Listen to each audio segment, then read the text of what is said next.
कहानी बहुत ही रोमांटिक और इंटरेस्टिंग है। कहानी की शुरुआत में हम लोग एक बदमाश लोगों की टीम को देखते हैं जो कि एक इंसान को पीटने के बाद उससे कुछ सच जानने की कोशिश कर रहा था, लेकिन वो उनके बॉस से मिलने के लिए बोलता है। तभी वहाँ पर रिमी, जो कि इस टीम की टीम लीडर होने के साथ साथ इस कहानी की हीरोइन भी थी, यहाँ पर ये स्वैग वाली एंट्री लेती है। जब वो यहाँ पर आती है तो वो आदमी उससे कहता है, ओह, तो तुम हो इस टीम के लीडर। मुझे तो लगा कोई लड़का होगा। रिमी कहती है, जो मुझे जानना है वो तुम बता रहे हो। वो आदमी कहता है, नहीं, कभी नहीं। रिमी एक छोटी बच्ची का हेयर बो उसे दिखाते हुए कहती है, अगर तुमने वो इन्फॉर्मेशन नहीं दिया तो सोचो तुम्हारी बेटी के साथ मैं क्या करूँगा। अब वो आदमी डर के मारे सारी बातें बता देता है जो रिमी को जानना था। वो उसकी बच्ची को छोड़ने के लिए कहती है। रिमी उस इंसान को जान से मार देती है। उसकी सेक्रेटरी से पूछती है कि सच में उसने उस आदमी की बेटी को किडनैप किया था। रिमी कहती है, नहीं, ये हमारे टीम का रूल है, हम इनोसेंट लोगों को बिल्कुल भी हर्ट नहीं करते हैं। ऐसा कहते हुए वो वहां से जा रही थी। उसकी सेक्रेटरी से बताती है, रिमी के डैड की तरफ से उसे बुलावा आया हुआ। 10 साल पहले उन्होंने रिमी को घर से निकाल दिया था। रिमी वहां के लिए निकलती है। दूसरी तरफ सेन यहाँ पर आता है रिमी को ही खोजते हुए, लेकिन उसने उससे कभी देखा नहीं था। इसके बाद हम लोग रिमी को शहर में देखते हैं। उसकी सेक्रेटरी से बोलती है उसे इनोसेंट बन करके जाना होगा ताकि उसके घर वालों को डाउट ना हो। सेन भी वहाँ पर आता है। वो रिमी को फ़ोन पर ये बातें करते हुए सुनता है। उसका ध्यान रिमी की तरफ जाता है। वहाँ से आ रही एक लड़की को देख करके रिमी उसके ड्रेस के पैसे दे करके एक्सचेंज करने के लिए बोलती है। वो लड़की तुरंत ही उसकी बात मान जाती है। सेन को ये थोड़ा इंटरेस्टिंग लगता है तो वो रुक करके देखने लगता है। रिमी वो ड्रेस पहन करके आती है तो वो उसमें बहुत ही अनकंफर्टेबल फील कर रही थी। उसे तो हील्स में अच्छे से चला भी नहीं जा रहा था। सेन ये देख करके हंसने लगता है। रिमी का ड्रेस का जिप नहीं लगा था तो सेन उसे हेल्प करने के लिए जाता है, लेकिन रिमी को ऐसा लगता है कि कोई उसे छेड़ने का कोशिश कर रहा है तो वो उसके साथ फाइट करने लगती है। दोनों ही सेम लेवल का यहाँ पर फाइट कर रहे थे। सेन को लगता है इतनी स्किल्ड फाइटर शहर में क्या कर रही है। रिमी उसे कहती है, वैसे तो तुम हैंडसम हो लेकिन हो ठरकी ही, मुझसे दूर रहना, तुम्हारे लिए वही बेहतर होगा। ये कह के वो वहां से चली जाती है। सेन के लाइफ में पहली बार कोई इंसान आया था जिसने को उसे इस तरीके से डायरेक्टली ठरकी बोला था। उसके बारे में थोड़ा ज्यादा ही इंटरेस्ट लेने लगा था और अपने सेक्रेटरी को रिमी के बारे में पता लगाने के लिए बोलता है, क्योंकि उसे फाइटिंग में बहुत अच्छे तरीके से करने आती थी, सिर्फ इसलिए। दूसरी तरफ रिमी अपने घर के बाहर पहुंचती है। वहां जाते ही उसे फ्लैशबैक में उसे सारी मेमोरी याद आने लगती है। रिमी की मॉम के मरने के बाद उसके डैड ने अपनी दूसरी वाइफ और बेटी को लेके आ गए थे। कुछ ही महीनों बाद उन लोगों ने रिमी को घर से बाहर शहर भेज दिया था, गांव भेज दिया था, ये कहते हुए कि तुम यहाँ पर अपनी बहन जीजी को सिर्फ परेशान करते रहती हो। रिमी अपने ग्रैंडफादर से मिलना चाहती थी क्योंकि वो उसे प्यार करते थे, लेकिन वो लोग ऐसा उसे नहीं करने देते हैं और रिमी को ज़बरदस्ती वहाँ से भेज दिया जाता है। 10 सालों बाद रिमी वहाँ पर वापस लौटी थी अपनी फैमिली से बदला लेने के लिए, लेकिन वो यहाँ पर बिल्कुल इनोसेंट बनने वाली है। अपनी फैमिली से मिलकर के ये दिखाती है कि उसे उनसे कोई प्रॉब्लम नहीं है। इनफैक्ट उन लोगों ने तो रिमी की भलाई सोचते हुए उसे बाहर भेजा था। अब उसके फादर रिमी से कहते हैं, हमने तुम्हारे लिए शादी के लिए एक लड़का ढूंढा है। रिमी समझ जाती है इन लोगों ने उसे यहाँ पर क्यों बुलाया है। आफ्टर दैट हम लोग देखते हैं कि उसकी शादी एक्चुअल में सेन से ही होने के बारे में बात हो रही थी, लेकिन रिमी पहले ग्रैंडफादर से मिलने के लिए बोलती है। अब उसके पापा कहते हैं कि ग्रैंडफादर की तबीयत ठीक नहीं है, वो हॉस्पिटल में है, पहले हम तुम्हारी शादी वादी का एक बार बात फिक्स कर ले, फिर ग्रैंडफादर को गुड न्यूज़ देने के लिए जाएंगे। अब रिमी जिद नहीं करती है, वो बात मान जाती है। रात में वो अपने सेक्रेटरी को कहती है, ज़रा इसके बारे में पता लगाओ, किससे इन लोगों ने मेरी शादी की है। अब उसकी सेक्रेटरी इस बात में भी लग जाती है। साथ ही में उसे पता लगाना था कि ग्रैंडफादर किधर हैं। तो उसके सेक्रेटरी इसमें भी उसका हेल्प करती है। लेट नाइट सेन को जब वो नहा रहा था, उसे उसके ग्रैंडफादर का कॉल आता है। वो उसे कहते हैं, मैंने रिमी से तुम्हारी शादी फिक्स करने का बात किया है, अगले कुछ दिनों में समय निकाल के जा करके उससे मिल लो। सेन यहाँ पर शादी में बिल्कुल भी इंटरेस्टेड नहीं था। उसने जानबूझ करके अपनी इमेज को खराब करके रखा हुआ था और सेन की एक और असली आइडेंटिटी के बारे में कोई भी नहीं जानता था। दूसरी तरफ हम लोग देखते हैं कि रिमी अपने ग्रैंडफ़ादर से रात में चोरी-छिपे मिलने के लिए जाती है। उसके ग्रैंडफ़ादर ने मतलब वो हॉस्पिटल में थे और उसके डैड ने बहुत सारे गार्ड्स लगा रखे थे। ग्रैंडफ़ादर रिमी को देख कर के बहुत ही खुश हो जाते हैं। रिमी ग्रैंडफ़ादर को यहाँ से लेकर के जाना चाह रही थी, लेकिन वो पॉसिबल नहीं हो पाता है क्योंकि गार्ड्स वहाँ पर आने लगते हैं। ग्रैंडफ़ादर रिमी को जल्दी-जल्दी वहाँ से जाने के लिए कहते हैं, ये कहते हुए कि यहाँ बहुत ही खतरा है। रिमी ग्रैंडफ़ादर से कहती है कि वो जल्दी ही उन्हें वापस से लेने के लिए आएगी और वहाँ से निकलने लगती है। वो गार्ड्स उसे फ़ॉलो कर रहे थे और उस पे गोली भी चला देते हैं। रिमी के शोल्डर में गोली लगती है, वो वहाँ से बाहर निकलती है, सेन वहाँ से गुज़र रहा था। रिमी उसके कार में लिफ्ट ले लेती है, वो उसे देखते ही पहचान जाता है कि वो एयरपोर्ट वाली लड़की है। रिमी गोली लगने की वजह से बेहोश हो जाती है। अब सेन रिमी को ऐसे छोड़ नहीं सकता था, इसी वजह से जल्दी-जल्दी उसे अपने घर लेकर के जाता है। वहीं दूसरी तरफ जीजी अपने डैड को कह रही थी कि इतनी रात हो गई है रिमी अब तक घर नहीं आई है। उसके डैड को पता चलता है कि कोई लड़की ग्रैंडफादर से मिलने के लिए आई थी। अब उसके डैड को डाउट होने लगता है कि कहीं वो रिमी तो नहीं। दूसरी तरफ सेन रिमी का फोर्स ऐड कर रहा था, उसे गोली लगा था, अब उसे ऐसे मरने के लिए तो नहीं छोड़ सकता है। अब यहाँ पे उसे ये भी पता चल चुका था कि रिमी ही उसकी फियांसे है जिससे उसे शादी होने की बात हो रही है। रिमी को लगता है कि कहीं वो उसका फ़ायदा तो नहीं उठाने का कोशिश कर रहा है। सेन कहता है मैं सिर्फ़ तुम्हें तुम्हारी गोली निकालने का कोशिश कर रहा हूँ, डोंट वरी मैं तुम्हें हाथ भी नहीं लगाऊँगा। रिमी वहाँ पे वापस से दर्द की वज़ह से बेहोश हो जाती है। इधर उसके डैड बार-बार रिमी को कॉल कर रहे थे, ये जानने के लिए कि रिमी है किधर और वो शहर में नहीं है, वो लेट नाइट घर क्यों नहीं आई। काफ़ी देर फ़ोन आने के बाद सेन रिमी के डैड का फ़ोन उठा लेता है और वहाँ पर ये बोल देता है कि एक्चुअल में मैं रिमी के साथ हूँ। अब जब वो अपना नाम बताता है तो उसके फ़ादर ये सुन के काफ़ी खुश हो जाते हैं क्योंकि वो कोई और नहीं रिमी का फियोंसे ही था। वो जीजी से कहता है कि कल ये बात बाहर नहीं आनी चाहिए। वो चाहते थे सेन और रिमी दोनों अपने रिलेशनशिप को स्ट्रॉन्ग करें ताकि उनकी शादी की बात आगे बढ़ सके। वहीं दूसरी तरफ हम लोग देखते हैं कि रिमी का फर्स्ट डैड वो करता है, वो सोचता है कि ये तो कुछ ज़्यादा ही प्यारी है। उसके डैड को लगता है कि चलो अच्छा है, कम से कम रिमी ग्रैंडफ़ादर से मिलने के लिए नहीं गई थी, वो तो सेन के साथ है। अगली सुबह जब रिमी को होश आता है, तो वो यहाँ पर सोचती है, आखिरकार सेन ने उसकी जान बचाई। हालाँकि वो उसका नाम नहीं जानती थी उस समय, उसने उसकी जान बचाई थी, वो शुक्रगुज़ार तो थी ही। लेकिन वो सेन के कमरे में प्रोटेक्शन का पैकेट देख के भड़क जाती है। उसके फ्रेंड ने सेन का हेल्प करने के लिए ऐसा किया था, लेकिन रिमी ये देख कर के सेन को पैसे देके वहाँ से चली जाती है। सेन जब आता है, वो सोचता है इस लड़की को थोड़ा सबक तो सिखाना पड़ेगा, कुछ ज़्यादा ही चुलबुली है। जब रिमी घर पहुंचती है, उसके डैड रिमी के ही आने का इंतज़ार कर रहे थे। रिमी को वहाँ पर पता चलता है कि कल रात वाला जो लड़का जिसने उसकी जान बचाई, वो उसका फियांसे है। उसके लिए ये प्लस पॉइंट ही हो जाता है। अब उसके डैड को डाउट नहीं हुआ था, वो इस बात से तो खुशी थी। वो लोग और जल्दी उन दोनों के रिलेशन को एक करने का बात कर रहे थे।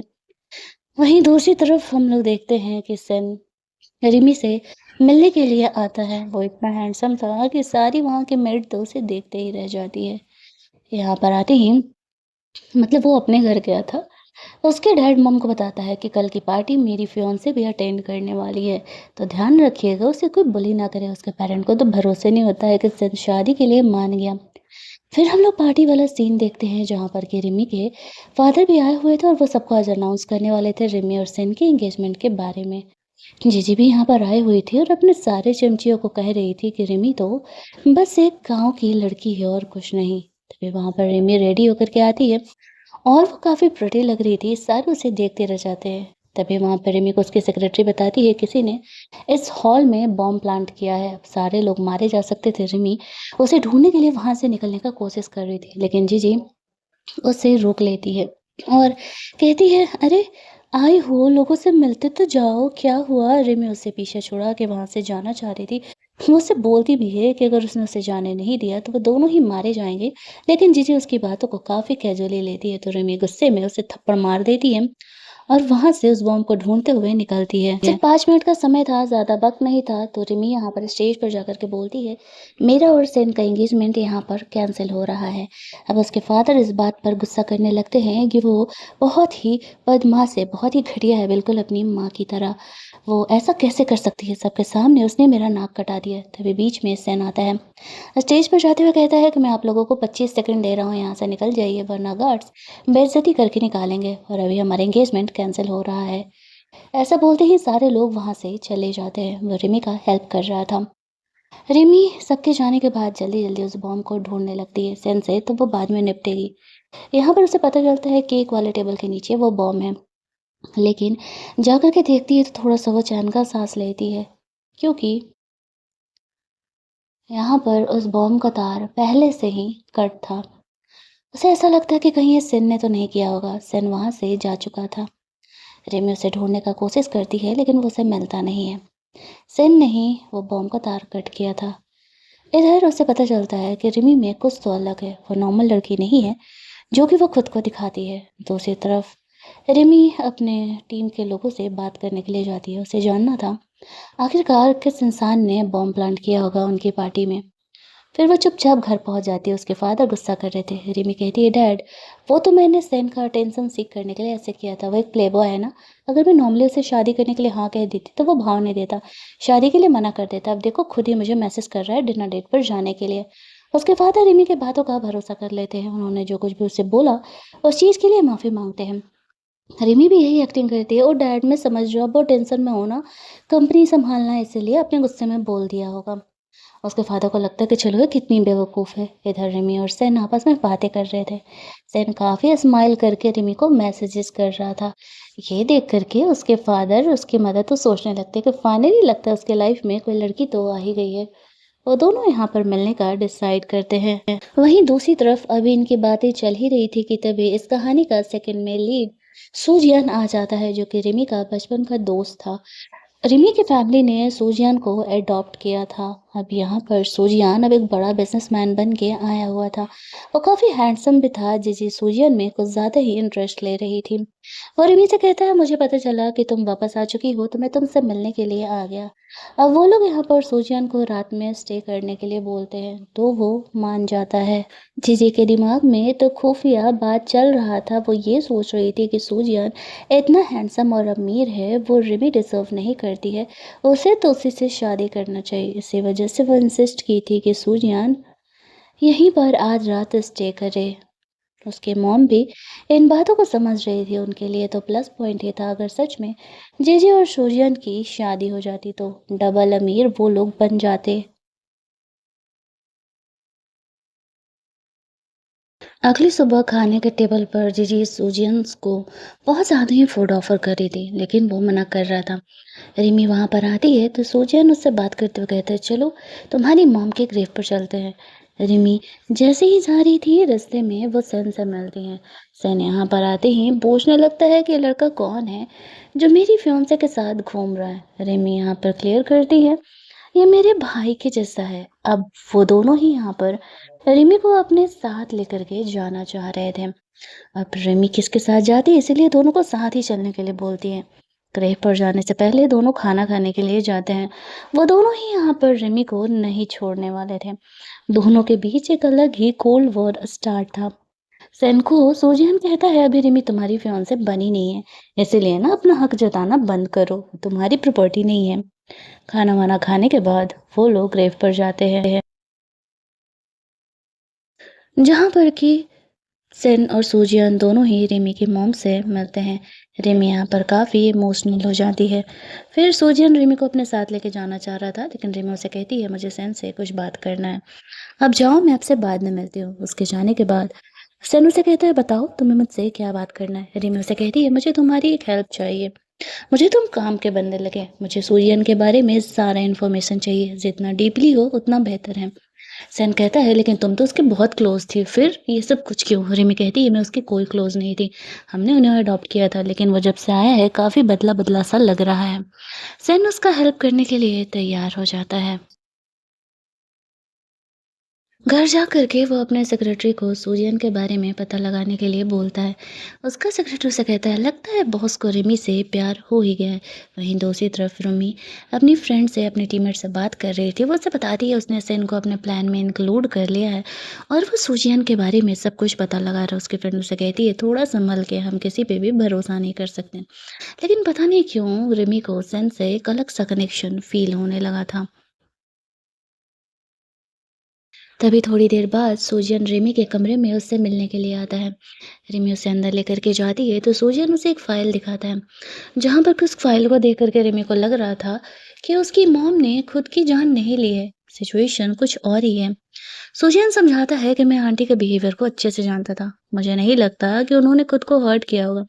हालांकि वो डिप्रेशन से जूझ रही थी, लेकिन मुझे लगता है कुछ तो प्रॉब्लम ज़रूर है।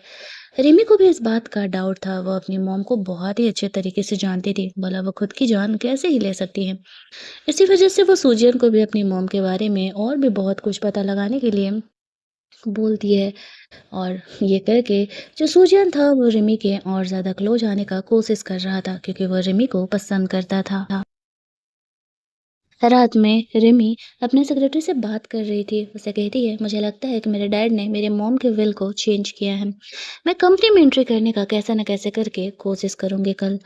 तो उसकी सेक्रेटरी भी उसे यही सही आइडिया देती है। अगली सुबह खाने के टेबल पर रिमी अपने डैड से बोलती है, डैड आपको तो पता है कि सेन कैसा इंसान है। अगर आप चाहते हो कि वो मुझसे शादी करे तो मुझे भी थोड़ी अपनी कैपेबिलिटी बढ़ानी पड़ेगी। मैं भी कंपनी में जॉइन करना चाहती हूँ। अब पैसे के लालच में आकर के उसके डैड रिमी को कह देते हैं कि ठीक है, वो कंपनी जॉइन कर सकती है। रिमी इसी का तो इंतजार कर रही थी। उसके डैड को लगा था कि उनका लॉकर तो पासवर्ड से लगा हुआ है, तो रिमी को कैसे ही पता चल पाएगा। लेकिन रिमी फर्स्ट डे ही ऑफिस जाती है और बहाने से उसके डैड के ऑफिस में एंटर कर जाती है। उसके सेक्रेटरी को कोई डाउट नहीं होता है कि रिमी वहाँ पर क्या करने के लिए जा रही है। रिमी जब उसके रूम में एंटर करती है तो पहले तो सब जगह चेक करती है कि कहीं कोई हिडन कैमरा तो नहीं लगा हुआ है। वो अपने डैड को बहुत ही अच्छे तरीके से जानती थी। इसके बाद वो अपनी सेक्रेटरी से बात करते करते उसके डैड के लॉकर को खोलने का कोशिश करती है। अभी उसे पासवर्ड पता ही चला था कि तभी उसके डैड इधर आने लगते हैं। उन्हें पता चलता है कि रिमी उसके ऑफिस में है, तो उन्हें डाउट होता है वो यहाँ क्या करने गई होगी। रिमी बिल्कुल नॉर्मल खड़ी हो जाती है जिससे कि उसके डैड को डाउट ना हो, और वो ये कहती है कि मैं तो बस यूं ही आ गई थी। हमारी फैमिली फोटो देख करके मैं थोड़ी इमोशनल हो गई थी, काश मॉम भी जिंदा होती। उसके डैड को लगने लगता है कि नहीं नहीं, रेमी को पता नहीं है इस बारे में। वो इस बारे में सुन करके खुशी हो जाते हैं कि उस लॉकर के बारे में उसे पता नहीं चला। जैसे ही वो वहाँ से बाहर निकलती है तभी सेन वहाँ पर उसके लिए फ्लावर बुके लेकर के आ जाता है। रिमी के डैड उन दोनों को देख रहे थे तो सेन उन्हें गले लगा लेता है। वो ये दिखाता है उसके और रिमी के रिलेशनशिप काफ़ी अच्छे हैं। वो कहता है, मैं तो तुम्हें बचाने का ही कोशिश कर रहा हूँ।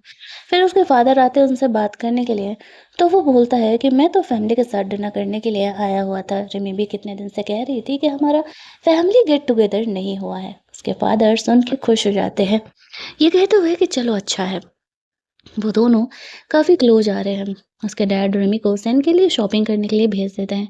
रिमी वहाँ पर सैन के लिए एक टाई पसंद करती है। वो उसे टाई पहनाने के लिए बोलता है। रिमी को टाई पहनाना नहीं आता था। वो बेचारे का गला ही दबाने लगती है। इस बात को जान करके सैन काफ़ी स्माइल करने लगता है। हालांकि वो जानता था कि रिमी बहुत ही इनोसेंट है। वो तो सिर्फ अपने डैड से रिवेंज लेना चाहती है अपनी मॉम की मौत का। रिमी के वहाँ से जाने के बाद सेन को रिमी के बारे में भी सब कुछ पता चलता है कि कैसे रिमी के मॉम के मौत के बाद उसके डैड उसकी मिस्ट्रेस और जीजी को लेकर के घर आ गए थे। और सूजियान के बारे में पता चलता है कि उसके और रिमी का क्या रिलेशन है। उसे काफ़ी डीपली ये सारा इन्फॉर्मेशन यहाँ पर मिलता है सूजियान के बारे में। हालांकि जो कुछ पब्लिकली अवेलेबल था वही सब कुछ रियल में भी उसे पता चलता है, लेकिन उसे डाउट था सूजियान में कुछ तो गड़बड़ है। तभी तो रिमी ने उसे पता करने के लिए बोला था। अब अगले दिन भारी था रिमी का सेन के पेरेंट्स से मिलने का। रिमी सेन के फैमिली के बाहर जाती है। वो कहती है, कहीं तुम्हारी फैमिली तुम्हें डांटती पीटती तो नहीं ना है, क्योंकि मैंने बहुत बार सुना है और ऊपर से तुम्हारा बिहेवियर भी बिल्कुल प्ले बॉय की तरह है, तो मुझे लगता है कि शायद यही सच होगा। दूसरी तरफ हम लोग देखते हैं कि सेन की फैमिली एक्चुअल में बहुत ही ज़्यादा खुश थी। रिमी के यहाँ आने के लिए उन्होंने बहुत ग्रैंड वेलकम यहाँ पर बना करके रखा हुआ था। रिमी तो ये देख कर के शॉक हो जाती है कि चल क्या रहा है यहाँ पर? सेन को ये लोग इतना ज़्यादा प्यार करते हैं। सेन यहाँ पर कहता है, एक्चुअल में मैं तुम्हें बताने ही वाला था लेकिन बताने का मौका नहीं मिला। घर में अंदर जाने के बाद रिमी से उसकी फैमिली बहुत ही अच्छे तरीके से बिहेव करती है। उसके ग्रैंडफादर उसके लिए बहुत सारा गिफ्ट्स वगैरह भी देते हैं और जल्द से जल्द सेन से शादी कर लेने के लिए बोलते हैं। रिमी यहाँ पर इन बातों से काफ़ी कन्फ्यूजन में थी। दूसरी तरफ हम लोग देखते हैं कि बस सेन से इस बात को लेकर के गुस्सा करने लगती है कि उसने उसे इन बातों का सच्चाई क्यों नहीं बताया। सेन उसे बहाना करते हुए कहता है, अरे बाबा मौका ही नहीं मिला। बट डोंट वरी, अब ना मैं तुमसे कुछ भी नहीं छुपाने वाला हूँ। रिमी उसके इन बातों पर स्माइल करने लगती है। घर जाकर के वो सेन के साथ बिताए सारे वक्त को याद कर रही थी। उसके सेक्रेटरी से कहती है, सेन तो हमारे लिए काफ़ी कामकाज साबित हो रहा है, कहीं आपको उससे प्यार तो नहीं हो गया ना। इस बात पर रिमी उसे कहती है कि नहीं, मैं उससे प्यार कैसे कर सकती हूँ, मैं तो सिर्फ उसका इस्तेमाल कर रही हूँ। लेकिन सच्चाई तो कुछ और था। कहीं न कहीं ये बात रिमी को भी अब पता चल रहा था।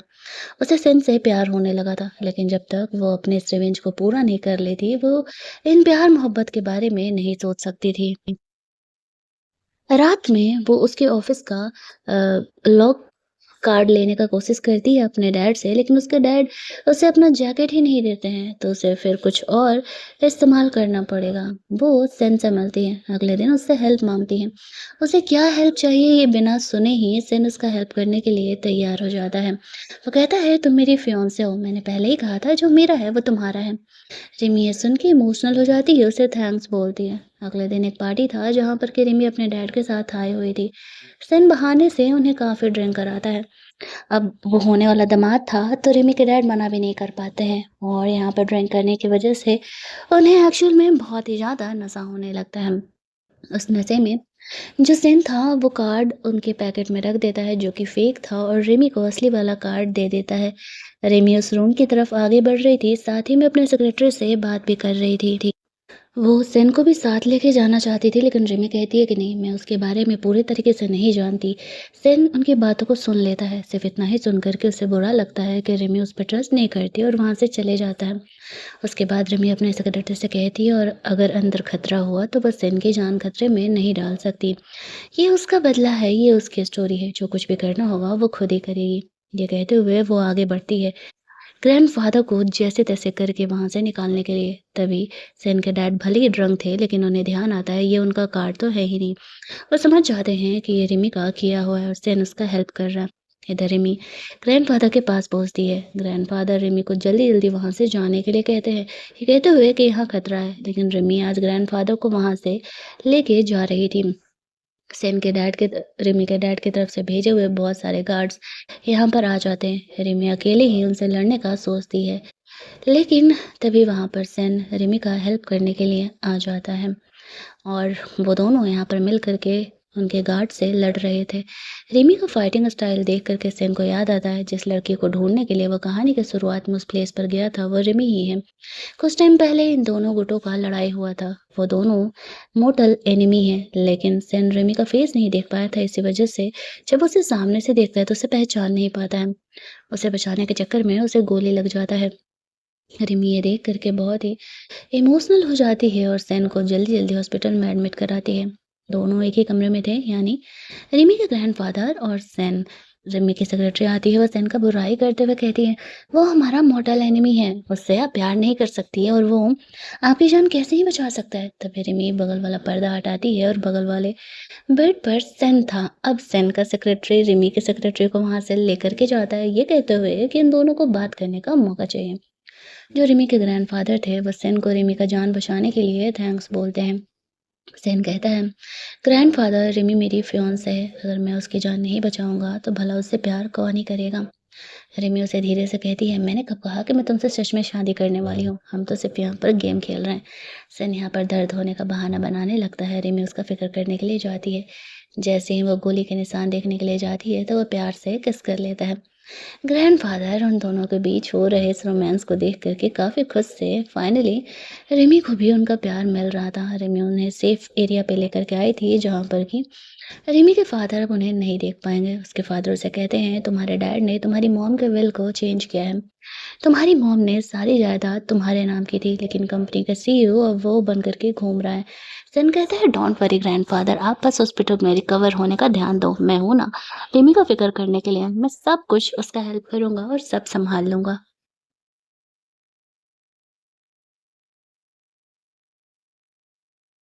अब इधर रिमी के डैड को भी पता चल चुका था कि रिमी ग्रैंडफ़ादर को लेकर के जा चुकी है। अब वो उसे रास्ते से हटाने का प्लान कर रहे थे। वो रिमी के ही टीममेट को कॉल करते हैं उसे रास्ते से हटाने के लिए। और यहाँ पर रिमी तब तक उसकी फैमिली भी तब तक बाहर आ जाती है। वो लोग रिमी को यहाँ पर गार्ड्स के साथ देख कर के बोलने लगते हैं, तुम हमारा कुछ नहीं बिगाड़ सकती। हमने इस टीम के मेंबर को बुक किया है। रिमी हँसते हुए कहती है, कॉल लगाना ज़रा। जैसे ही रिमी के डैड उस सेक्रेटरी को कॉल करते हैं तो सामने से रिमी की सेक्रेटरी फ़ोन उठाती है। रिमी हँसने लगती है। अपने डैड को अपनी मॉम के खिलाफ सबूत दिखाते हुए कहती है, तुमने मेरी मॉम के विल को चेंज किया। बहुत साल एंजॉय कर लो। अब जाओ, जेल जाने का वक़्त आ गया है। उसके डैड उससे माफ़ी माँगने लगते हैं, लेकिन रिमी इस ज़िंदगी में कभी उन्हें माफ़ नहीं करने वाली थी। फाइनली उन्हें जेल भेज दिया जाता है। लेकिन अब भी रिमी को उस बॉम्ब लगाने वाले इंसान के बारे में पता लगाना था। वो और सेन साथ में काम कर रहे थे। तभी उसे सीजुआन का कॉल आता है और सुजियान उसे कहता है वो उसकी मॉम की कुछ अंतिम निशानियाँ उसे देना चाहता है। रिमी उससे मिलने जाने के लिए रेडी हो जाती है। सेन को उसने उस पर नज़र रखने के लिए बोला था। रिमी उससे मिलने के लिए जाती है। सुजियान ने उसे डिनर डेट पर बुलाया हुआ था। जब वो वहाँ पर जाती है तो वो उसकी मॉम की कुछ चीज़ों को रिमी को देता है। रिमी उससे डायरेक्टली पूछती है कि आखिरकार वो ये सब कुछ क्यों कर रहा है। सुजियन समझ जाता है उसका पोल खुल गया है। वो रिमी से कहता है, हम दोनों एक जैसे हैं। तुम्हें भी तुम्हारी फैमिली ने अबैंडन कर दिया था और मुझे भी मेरी फैमिली ने मुझे अनाथालय में छोड़ दिया था। आंटी के साथ वो लोगों ने जो किया उसके बाद मैं उन्हें तो वैसे भी नहीं छोड़ने वाला था। तुम सैन का पीछा छोड़ दो और चलो हम साथ में अपनी ज़िंदगी गुजारेंगे। रिमी उसे मना कर देती है तो वो ज़बरदस्ती उसे वहाँ से लेके जाने का कोशिश करने लगता है। लेकिन तब तक सेन वहाँ पर रिमी को बचाने के लिए आ जाता है और सोजियन वहाँ से फ़िलहाल फ़रार हो जाता है। वो रिमी को कहता है, डोंट वरी, मैं उसे पकड़ लूँगा। घर जाकर के दोनों के टीममेट्स आपस में इसी बारे में बातें कर रहे थे कि तभी वहाँ पर ग्रैंडफ़ादर आ जाते हैं। वो सेन और रिमी को शादी कर लेने के लिए बोलते हैं। वो दोनों हाँ कह देते हैं, ये सोचते हुए कि ये बहुत ही अच्छा मौका है सुजियन को सामने लाने का। उसकी शादी वाले दिन वो ज़रूर ही आएगा, ये बात उन्हें पता था। फाइनली तय किए गए प्लान के हिसाब से शन और रिमी की शादी हो रही थी। सारे फैमिली मेंबर दोनों साइड से यहाँ पर जमा थे। रिमी और सेन ने गार्ड्स भी लगाए हुए थे ताकि सूजियान यहाँ पर आए तो बच के जा ना पाए और वो किसी को यहाँ पर हर्ट ना कर पाए। लेकिन उन लोगों ने सोचा भी नहीं था कि सूजियान क्या करने वाला है। वो उनसे मिलने के लिए नहीं आता है, वो सीधे ग्रैंडफादर से मिलने के लिए चले जाता है, यानी कि रिमी के ग्रैंडफादर से, और वो उन्हें किडनैप कर लेता है। रिमी को फ़िलहाल ये बात पता नहीं था। सेन की मॉम रिमी को शादी में स्टेज पे लेके जाने के लिए आती है, लेकिन तभी रिमी की सेक्रेटरी बताती है सोजियन ने ग्रैंडफ़ादर को किडनैप कर लिया है। तभी सोजियन का उसे कॉल आता है और वह रिमी को उसके प्लेस पर आने के लिए बोलता है। रिमी और सेन दोनों ही इस प्लेस पर पहुंचते हैं जहां पर कि सूजियान रिमी को लास्ट ऑप्शन देता है उसके साथ जाने के लिए, लेकिन रिमी मना कर देती है। सेन अपने साथ यहाँ पर अपने सेक्रेटरी और गार्ड्स को लेकर के आया हुआ था तो वो लोग सूजियान को पकड़ लेते हैं और सूजियान को वहां से लेकर के जाया जाता है। फाइनली जब यहाँ पर सारे विलन्स का खात्मा हो चुका था तो कहानी के एंड में सेन और रिमी दोनों शादी कर लेते हैं और हमारी ये कहानी यहीं पर एंड हो जाती है। अगर आपको ये कहानी अच्छी लगी होगी, वीडियो को लाइक और शेयर करना मत भूलना। चैनल को सब्सक्राइब कर लेना ताकि नए वीडियोज़ के नोटिफिकेशन आपसे मिस ना हो। चलिए जल्दी से मिल लेते हैं हम लोग एक और नई कहानी के हिंदी एक्सप्लेनेशन में।